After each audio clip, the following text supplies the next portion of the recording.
Most important words यानी कि सबसे महत्वपूर्ण शब्द। जी हाँ, ऐसे तो हम लोग अपने जीवन में बहुत सारे शब्द बोलते हैं, लेकिन कुछ ऐसे मुट्ठी भर बहुत ज़्यादा महत्वपूर्ण शब्द होते हैं जिनके बिना आपका काम ही नहीं चल सकता है। जी हाँ, जिनके बिना आपका काम नहीं चल सकता है, जैसे रोना, हंसना, गाना, चलना, पढ़ना, खेलना, इस तरीके के जो शब्द हैं। देखिए, शब्द ऐसे हमारे पास बहुत सारे हैं, ठीक है। लेकिन क्या सारे शब्दों को याद करेंगे तभी अंग्रेजी बोलना शुरू करेंगे क्या? ऐसा तो नहीं है। वो सारे शब्द भी कराएंगे जो इम्पोर्टेंट है, लेकिन उसके पहले जितनी मिनिमम से मिनिमम रिक्वायरमेंट है कि अंग्रेजी बोलना आखिर शुरू तो करें। उस शुरू करने के लिए जितने भी वर्ड्स आपको इम्पोर्टेंट हैं, जो वर्ड्स आपको लगेंगे, वो सारे के सारे वर्ड्स मैं इस वीडियो में कवर कराने वाली हूँ। तो चलिए, देर किस बात की है, शुरू करते हैं आज की वीडियो। उसके पहले कल की वीडियो का थोड़ा सा रिकैप। क्यों? क्योंकि कल के ही वीडियो की एक बहुत इंपॉर्टेंट चीज़ हम लोग आगे विस्तृत तरीके से पढ़ने वाले हैं ना, एक्सप्लेन मैनर में आज हम लोग पढ़ने वाले हैं उस चीज़ को। तो वो है वर्ब यानी कि क्रिया। क्रिया को कल हमने पढ़ा था सब्जेक्ट, वर्ब और ऑब्जेक्ट क्या होता है। आज हम लोग क्रिया के बारे में थोड़ा और पढ़ेंगे। क्यों? क्योंकि आपको पता है ना कि क्रिया ही वो वर्ड्स होते हैं जो वर्ड्स आज हम लोग पढ़ने वाले हैं, ठीक है।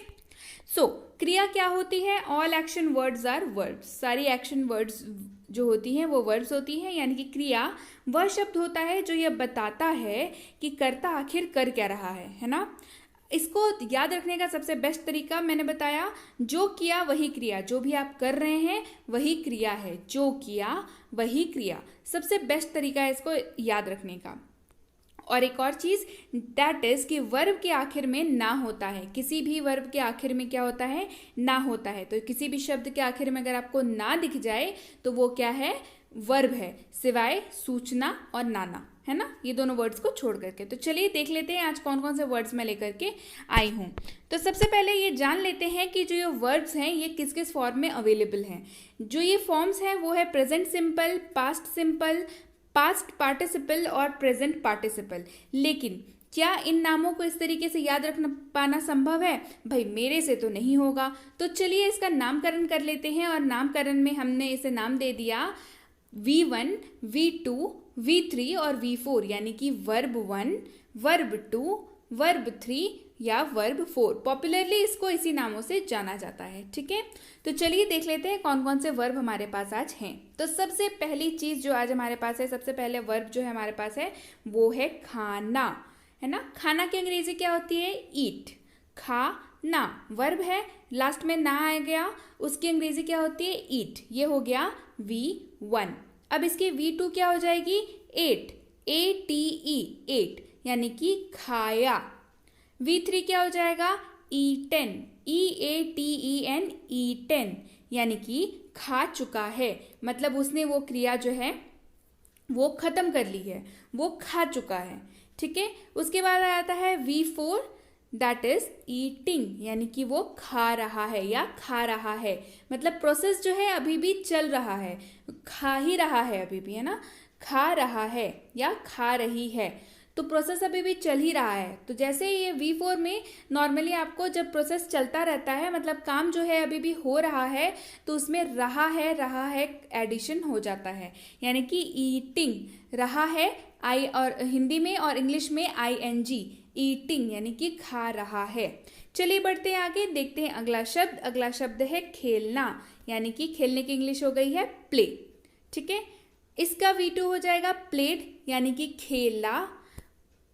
उसके बाद V3 खेल चुका है, यानी कि प्लेड, खेल चुका है। जब दो वर्ड्स इस तरीके से सेम टू सेम आपको दिखे, जैसा कि आपको यहाँ पे प्ले के V2 और V3 सेम दिख रहे होंगे, प्लेड प्लेड, तो घबराइएगा नहीं या कंफ्यूज भी मत होइएगा।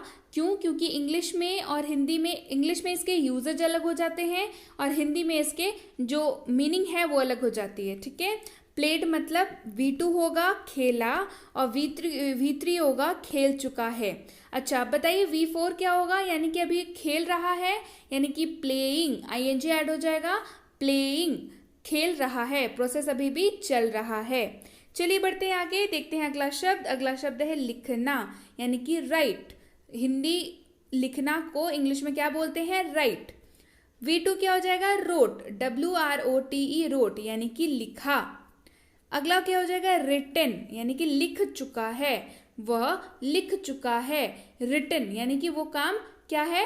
हो गया है, हो चुका है वो काम। उसके बाद राइटिंग यानी कि लिख रहा है, अभी भी लिख रहा है या लिख रही है। ये डिपेंड करता है, आप लड़के हैं तो लिख रहा है और लड़की हैं तो लिख रही है। ठीक है, उसमें क्या हो जाएगा, आईएनजी ऐड हो जाएगा और वो हो जाएगा राइटिंग, लिख रहा है या लिख रही है। चलिए देखते हैं अगला। अगला है स्टडी यानी कि पढ़ाई करना या पढ़ना। दोनों के अंत में क्या आ रहा है, ना आ रहा है, पढ़ना या पढ़ाई करना। इसका V2 क्या हो जाएगा, देख लीजिए, स्टडीड, पढ़ाई किया, है ना, पढ़ाई किया। V3 क्या हो जाएगा, V3 इंग्लिश में भी स्टडीड ही रहेगा लेकिन हिंदी में हो जाएगा पढ़ाई कर चुका है, मतलब उसने पढ़ाई ऑलरेडी कर ली, खत्म कर ली पढ़ाई, है ना, पढ़ाई कर चुका है या पढ़ाई कर चुकी है। V4 क्या हो जाएगा, ING लग जाएगा और हिंदी में रहा है लग जाएगा, यानी कि पढ़ाई कर रहा है या स्टडिंग। चलिए बढ़ते हैं आगे। अगला है लाफ यानी कि हंसना। लाफ्ट का मतलब हंसा, ये V2 हो गया इसका।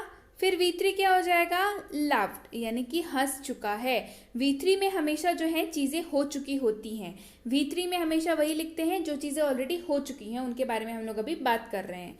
वह हंस चुका है मतलब लाफ्ड हो जाएगा, है ना, हंस चुका है मतलब हो गया है काम, तो लाफ्ड। उसके बाद वर्ब 4 क्या हो जाएगा, हंस रहा है या हंस रही है, तो क्या हो जाएगा, लाफिंग। चलिए बढ़ते हैं आगे। क्राई यानी कि रोना। V2 क्या हो जाएगा इसका, क्राइड, रोया। V3 क्या हो जाएगा, V3 इंग्लिश में क्राइड ही रहेगा लेकिन हिंदी में हो जाएगा रो चुका है। जैसा कि मैंने आपको बताया कि V3 में चीज़ें हो चुकी होती हैं, उसके बारे में हम लोग V3 में बात करते हैं। क्राइड मतलब रो चुका है।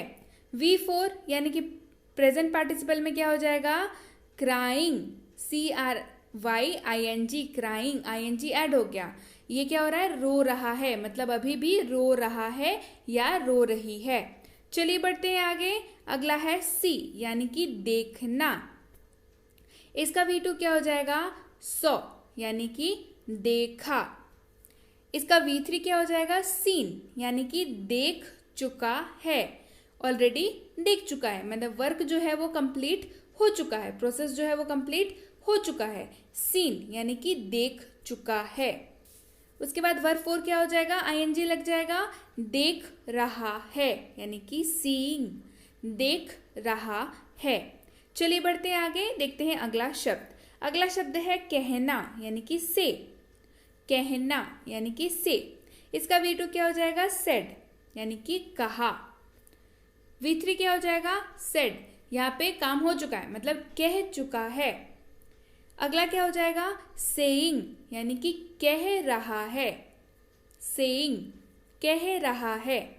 चलिए बढ़ते हैं आगे, देखते हैं अगले वर्ड्स। अगला है सिंग यानी कि गाना। सिंग का मतलब क्या होता है, गाना। इसका V2 क्या हो जाएगा, सैंग यानी कि गाया। V3 क्या हो जाएगा, संग, SUNG, संग। इसका मतलब है काम हो चुका है, V3 में है ना हम लोग, काम हो चुका है यानी कि गा चुका है। उसके बाद सिंगिंग, गा रहा है मतलब प्रोसेस अभी भी हो रहा है, तो गा रहा है यानी कि सिंगिंग। चलिए देखते हैं अगला। अगला है वॉक यानी कि घूमना या टहलना, दोनों में से कुछ भी आप बोल सकते हैं। घूमना या टहलने को इंग्लिश में बोलते हैं वॉक। इसका V2 क्या हो जाएगा, वॉक्ड, ED लग जाएगा, वॉक्ड यानी कि घूमा। V3 क्या हो जाएगा, अगेन से वही, वॉक्ड यानी कि घूम चुका है या टहल चुका है या टहल चुकी है। घूम रहा है यानी कि वॉकिंग, V4 क्या हो जाएगा, वॉकिंग, घूम रहा है, अभी भी घूम रहा है ना। चलिए बढ़ते हैं आगे, देखते हैं अगला। बाई यानी कि खरीदना। बाई मतलब कुछ परचेज करना, बाय यानी कि खरीदना। इसका V2 क्या हो जाएगा, बॉट यानी कि खरीदा। ठीक है, अगला V3 क्या हो जाएगा, V3 बताइए क्या हो जाएगा, काम हो चुका है, अगेन से हो जाएगा खरीद चुका है। ये भी क्या होगा, ये भी यहाँ पे बॉट ही रहेगा। अब खरीदारी कर रहा है, अभी भी प्रोसेस चल रहा है ना, तो क्या हो जाएगा बाइंग, खरीद रहा है या खरीद रही है, मतलब बाइंग। अगला है ब्रिंग, यानी कि लाना। ब्रिंग का मतलब लाना। V2 क्या हो जाएगा इसका? इसका V2 हो जाएगा ब्रॉट, यानी कि लाया। V3 क्या हो जाएगा? V3 मतलब काम जो है वो हो चुका है। आप इसके साथ ही साथ इसको याद करते चलिए। आप मेरी आवाज़ सुनिए, स्क्रीन पे देखिए और आपको साथ ही साथ याद करते चलिए, है ना? तो बहुत आसानी से याद हो जाती है चीज़ें। ब्रॉट यानी कि लाया, ब्रॉट यानी कि ला चुका है। V3 में है हम लोग। V3 का मतलब काम जो है वो कंप्लीट हो चुका है। तो आप क्या लिखेंगे? ब्रॉट यानी कि ला चुका है। उसके बाद ला रहा है, V4 यानी कि काम अभी चल रहा है। तो क्या हो जाएगा? ब्रिंगिंग, ING लग गया, ब्रिंगिंग यानी कि ला रहा है। चलिए बढ़ते हैं आगे। वर्क यानी कि काम करना, वर्क यानी कि काम किया। V3 क्या हो जाएगा? वर्कड यानी कि काम कर चुका है, काम कर चुका है, प्रोसेस ऑलरेडी हो गया है। V4 क्या हो जाएगा? वर्किंग यानी कि काम कर रहा है। चलिए बढ़ते हैं आगे। अगला है रन यानी कि दौड़ना। इसका V2 क्या होगा? रैन यानी कि दौड़ा। इसका V3 क्या हो जाएगा? रन यानी कि दौड़ चुका है। V3 में काम हो गया है ना, V3 हो गया काम हो गया, यानी कि दौड़ चुका है। और V4 मतलब काम अभी भी चल रहा है, रनिंग दौड़ रहा है। चलिए बढ़ते हैं आगे। अगला है हेल्प यानी कि मदद करना। V2 हो जाएगा इसका हेल्प्ड, मदद किया, मतलब किया, जस्ट किया, मदद किया। V3 क्या हो जाएगा? मदद कर चुका है ना? हेल्प्ड मतलब मदद कर चुका है, काम वो ऑलरेडी हो चुका है, मदद कर चुका है। V4 क्या हो जाएगा? अभी भी मदद कर रहा है, यानी कि हेल्पिंग, हेल्पिंग मदद कर रहा है। चलिए बढ़ते हैं आगे। अगला है वॉश यानी कि धोना। तो इसका V2 क्या हो जाएगा? वॉश्ड मतलब धोया, जस्ट हो गया, धोया। V3 क्या हो जाएगा? काम हो चुका है, वॉश्ड धो चुका है ना? काम हो चुका है, धो चुका है, वॉश्ड। V4 क्या हो जाएगा? अभी भी काम चल रहा है, यानी कि वॉशिंग। चलिए बढ़ते हैं आगे। अगला है बाथ यानी कि नहाना। उसका V2 क्या हो जाएगा? बाथड नहाया। उसका V3 क्या हो जाएगा? बाथड मतलब नहा चुका है। अगला V4 क्या हो जाएगा? प्रोसेस अभी भी चल रहा है, मतलब नहा रहा है, अभी भी नहा रहा है, यानी कि प्रोसेस चल रहा है। अगला वर्ड क्या है? कॉल यानी कि बुलाना। V2 क्या हो जाएगा इसका? कॉल्ड बुलाया। V3 क्या हो जाएगा? काम हो चुका है यानी कि बुला चुका है, तो कॉल्ड, ये भी हो जाएगा कॉल्ड, बुला चुका है। V4 क्या हो जाएगा? अभी भी बुला रहा है, कॉलिंग, काम अभी भी चल रहा है, कॉलिंग बुला रहा है। अगला है कुक यानी कि खाना पकाना। V2 क्या हो जाएगा इसका? कुक्ड पकाया। V3 क्या हो जाएगा? कुक्ड, काम हो चुका है V3 में, यानी कि खाना पक चुका है, पका चुका है, ठीक है। V4 क्या हो जाएगा? प्रोसेस अभी भी चल रहा है, यानी कि कुकिंग। अगला वर्ड क्या है? हियर यानी कि सुनना। V2 क्या हो जाएगा? सुना, हियर्ड, हर्ड सुना। V3 मतलब हो गया है ना? क्या होगा? सुन चुका है, हर्ड सुन चुका है। V4 क्या होता है? अभी भी चल रहा है, यानी कि हियरिंग सुन रहा है। तो हमें याद हो गया V1, V2, V3, V4। V3 में काम हो चुका है, V4 में काम अभी भी हो रहा है, ठीक है। तो ये सारे हो गए आपके वर्ब्स। ये वो कुछ मुट्ठी भर वर्ब्स हैं जिनके मदद से आप डेली की जो इंग्लिश हम लोग बोलते हैं अपने जीवन में, उसको आराम से आप बोल सकते हैं, ठीक है। तो चलिए, आपके लिए आज का होमवर्क ये रहेगा कि आप ये सारों को याद करेंगे। लिटरली 20 वर्ब हैं, ये सारे 20 वर्ब आप याद करेंगे और इनके सारे फॉर्म भी याद करेंगे, यानी कि V1 भी याद करेंगे, V2 भी याद करेंगे, V3 भी याद करेंगे, V4 भी याद करेंगे और बोल बोल के याद करेंगे, है ना। बात मतलब नहाना, बाध्ड मतलब नहाया, बाध्ड मतलब नहा चुका है, बेदिंग मतलब नहा रहा है। इस तरीके से आप बोल बोल के याद करेंगे इसको, ठीक है। और उसके बाद आप कमेंट सेक्शन में मुझे लिख करके होमवर्क सबमिट करेंगे, है ना। So yes guys, that's it for today. Thank you so much for watching. Be with